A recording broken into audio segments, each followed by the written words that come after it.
今天介绍这部2024最新分段式恐怖片《今夜勿入眠》，这真是心中的恶魔才最可怕。话说，在一个巨大的玉米地，也就是咱们所熟知的青纱帐，在地上有一滩黑色的水，女孩莉莉和弟弟正在里面瞎跑着。离玉米地不远处，莉莉的家就住在旁边，父亲皮特和母亲艾琳，他们都是勤劳的农民。姐弟俩正在玉米地里玩着躲猫猫，他们十分的开心。突然，一只大鸟被惊飞了。莉莉总觉得后面有什么东西在跟着她，她已经有点慌神了。另一边，皮特正在剥着玉米，家里那条老狗不停地狂吠，似乎看见了不干净的东西。他发现连续好几个玉米棒子里面都是黑色的。与此同时，莉莉转身看见了一位恶心的女人，嘴巴流着黑水，而且越看越面目狰狞，仿佛她跟玉米干有些融为一体。她冲着莉莉慢慢走来，突然莉莉的侧前方又出现一个恶心的男人，跟那个女人如出一辙。我们暂且把他们称为玉米老怪。他瞬间把莉莉抓走，然而莉莉的尖叫声惊动了皮特，他抄起一把短柄斧往玉米地里跑去，可是他怎么找也找不到莉莉的踪影。但是他看见了小儿子站在另一头，好歹算是找到了一个吧。皮特没有那么的紧张，于是走到儿子面前，紧紧地抱住，身后传来巨大响声。画面一转，正在准备午餐的艾琳听见那个巨大的响声，觉得不对头，于是走到了玉米地旁。他发现儿子的帽子丢弃在地上，这是枯萎的玉米干流出黑色的液体。艾琳从未见过这样的情况，四周死一般的寂静。他看见儿子站在玉米地里，突然那个男性玉米老怪出现在儿子的身后，艾琳顿时感到绝望透顶，眼神已经完全涣散。这个恐怖故事叫做《黑色曼查罗礼物》，出自于小帅手上那本恐怖书籍中的一个章节。看完这个小故事，感觉非常的精彩，虽然没有头没有尾，但是完全不影响感官，绝对让你看的嘴巴都合不拢。那么下一个故事又是什么？且听金彩彩娓娓道来。咱们这位小帅仗着人长得帅，每天晚上都要在睡觉之前看那些恐怖的小故事。问题是这些还不够，非要磨着父亲大卡亲自讲一个故事才能睡去。每天晚上准时，他房间的柜子门会被推开，而且发出稀奇古怪的声音，还会冒出黑烟，也不知道那是啥怪物。总之小帅觉得挺吓人的，于是他就高声把父亲大卡叫来，说是他见到怪物了。但是大卡到了之后，其实什么也没有看见，所以每次大卡都把这种情况归结于小帅在入睡前做的噩梦。然而小帅就不肯了，非要大卡留下来讲个恐怖故事再走，这都成了惯例。大卡今晚就照着书本朗读了一个恐怖故事，名字叫做《最后的降神会》。话说一对小姐妹正在房间里睡觉，姐姐小美听见了怪声，而且感觉到有个男人盘旋在的上方，于是她就告诉了妹妹娜娜，但是娜娜表示没有看见，不过她相信姐姐的话。渐渐小美闭上了眼睛，镜头瞬间切换到长大成人的小美，她的职业就是灵媒，她从小就展现出的那个特别异能被用上，她现在正帮客户通灵。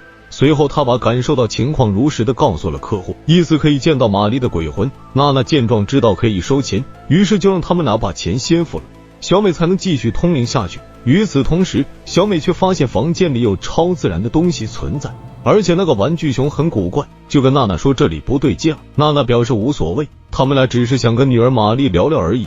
然而小美觉得这次跟以前不一样，她的直觉告诉她，这个房间里存在的东东可能很凶险。娜娜打断了小美，毕竟刚刚已经收了人家的钱，现在说不做了，别人会认为他们是骗子。小美就再次强调，藏在这里的东西会杀了他们的。姐妹俩于是就发生了争执。突然小美感觉到玛丽就在楼上，就在这时玛丽的妈妈看见小美的表情很奇怪，就过来问到底是出了什么事情。小美就反问这个楼梯通向何处，玛丽的妈妈告诉小美那是通向玛丽的房间。接着小美就想知道玛丽是怎么死的，她的妈妈实际上也不知道，因为当时房间里就玛丽一个人。小美想几秒后，于是鼓起勇气还是把这个通灵的业务完成吧。随后四人坐在一张桌子旁开始了通灵。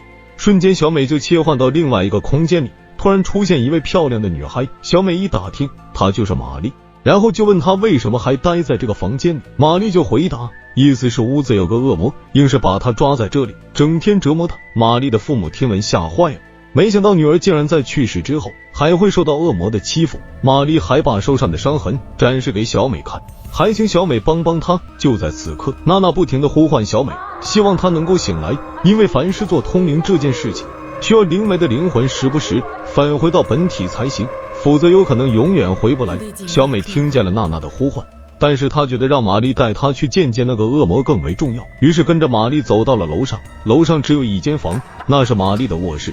小美看见房间里的陈设非常的精致，突然玛丽消失了，小美顿时觉得这里情况很不妙，打算就要离开。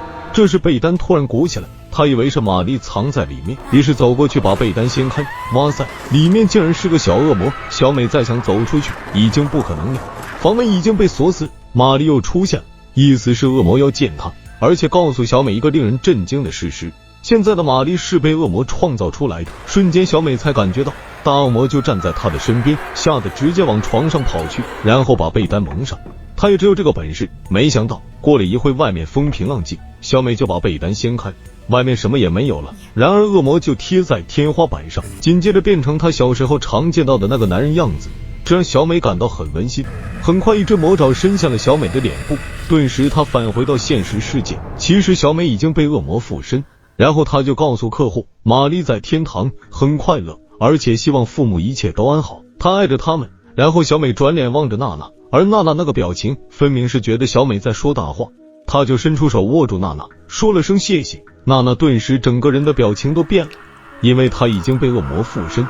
故事讲完，大卡就让儿子小帅去睡觉，然后把灯关上。然而睡了几分钟之后，小帅过于兴奋还是没有睡着，于是把那些图画书拿出来翻看。突然柜子里发出莫名的声响，接着一股黑烟冒了出来。小帅认为是怪物又出来了，吓得高声把大卡叫了回来。大卡把灯打开，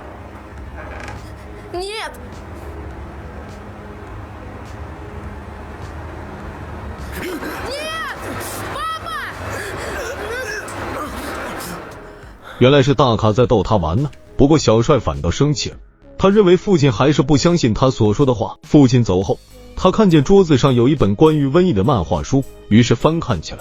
故事一开始，珍妮正在熟睡，她听见房子里有动静，她以为来贼了，就随手拿起一个装饰用的铁器当武器。当她走进浴室，发现外公老卡竟然坐在浴盆里面洗澡，赶紧就把他扶了出来。原本老卡是在养老院的，而且有点老年痴呆，问题是他是怎么跑了出来？珍妮非常的吃惊。不过现在很晚了，珍妮就先到楼下给养老院打电话，让他们明天再把老卡接走。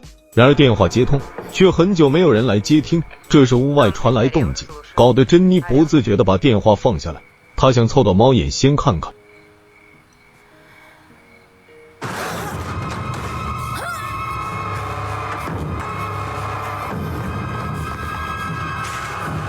哇塞，这也太猛了吧！只见他们冲上了2楼，问题是他家也没有什么人，拿着武器在家里，这帮人实在是太古怪了。其中一个人终于在浴室看见了老卡，令人万万没想到的是，老卡竟然展现出生龙活虎的一面，连续打倒好几个壮汉。